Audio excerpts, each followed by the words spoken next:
The security guard's flashlight trembled as he approached the marble tomb at Forest Lawn Cemetery. Marcus had worked the night shift for 12 years, but tonight felt different. The anonymous tip had come through at exactly midnight, someone claiming they had seen strange lights emanating from Michael Jackson's final resting place.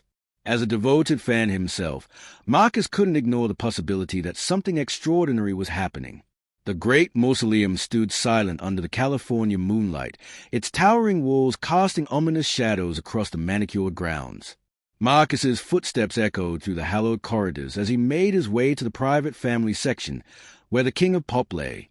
The air grew colder with each step, and an inexplicable energy seemed to pulse through the building. When he reached the ornate bronze doors leading to the Jackson family area, Marcus noticed something that made his blood run cold. A faint, ethereal glow was indeed seeping through the cracks around the entrance.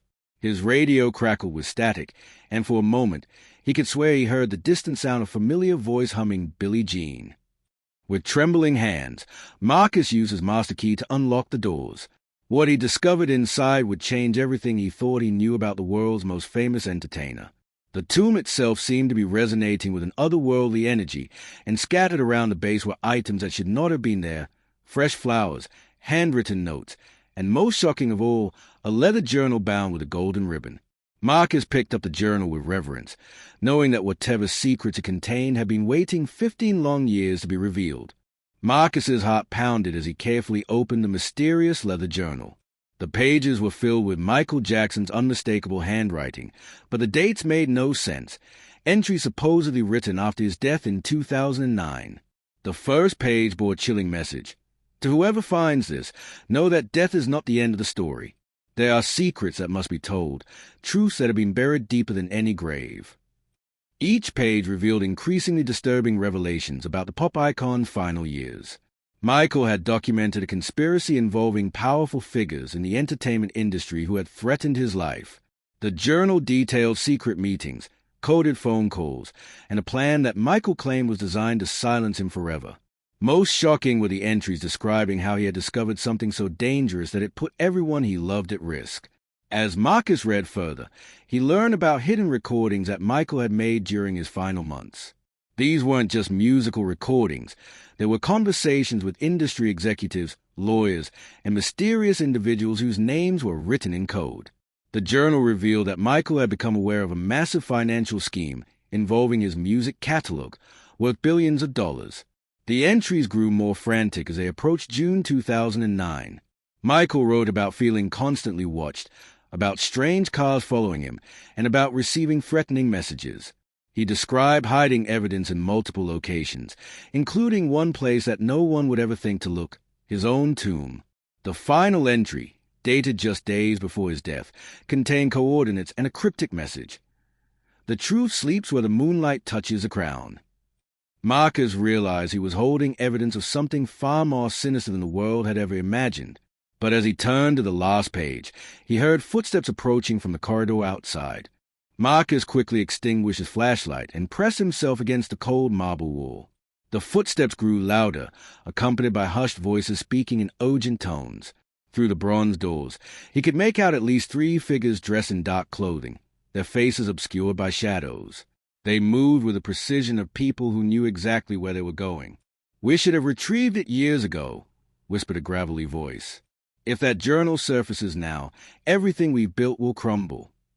Marcus held his breath as the intruders entered the sacred space.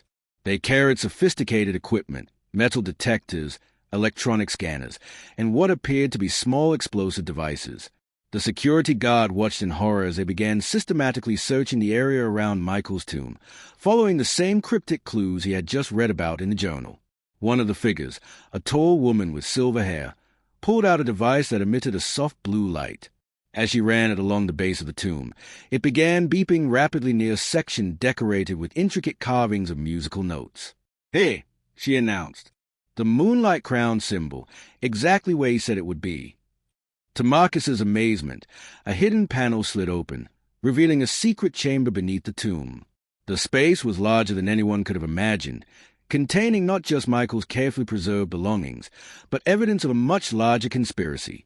Stacks of documents, Video recordings and audio files were meticulously organized in climate-controlled cases.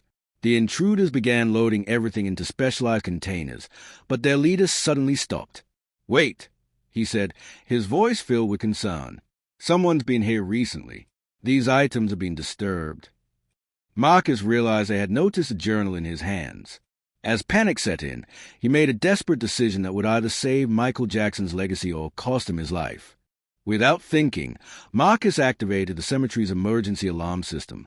The piercing sound shattered the midnight silence, and immediately, floodlights illuminated the mausoleum grounds.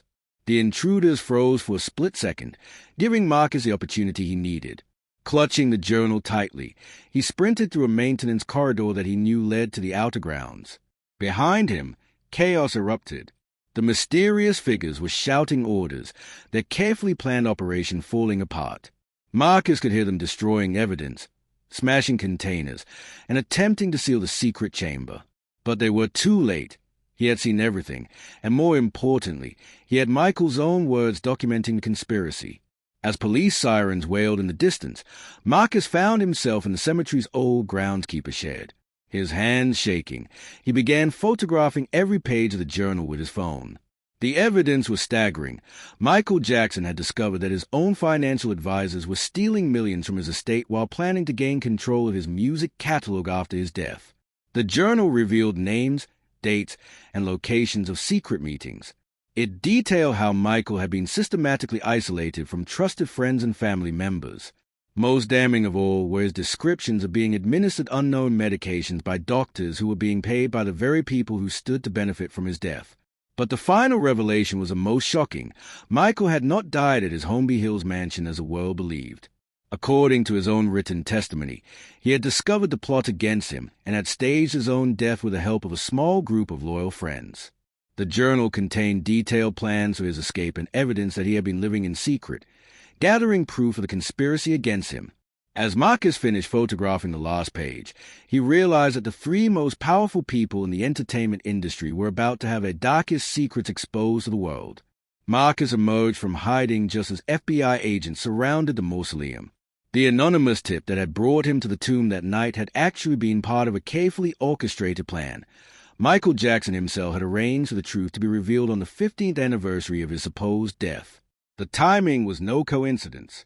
Within hours, the journal's content were verified by forensic experts, and the evidence from the secret chamber corroborated every shocking claim. Video recordings showed meetings where industry executives discussed eliminating the Michael Jackson problem, and audio files captured conversations about dividing his assets after his death. The conspiracy reached the highest levels of Hollywood, involving record label executives, pharmaceutical companies, and even government officials. But the most stunning revelation came when authorities traced the source of the anonymous tip. The call had been made from a secure location in Switzerland, using a voice identification system that matched Michael Jackson's vocal patterns with 99.7% accuracy. Investigators discovered that the King of Pop had indeed survived and had spent 15 years gathering evidence while living under an assumed identity. The world watched in amazement as news broke that Michael Jackson was alive and preparing to return.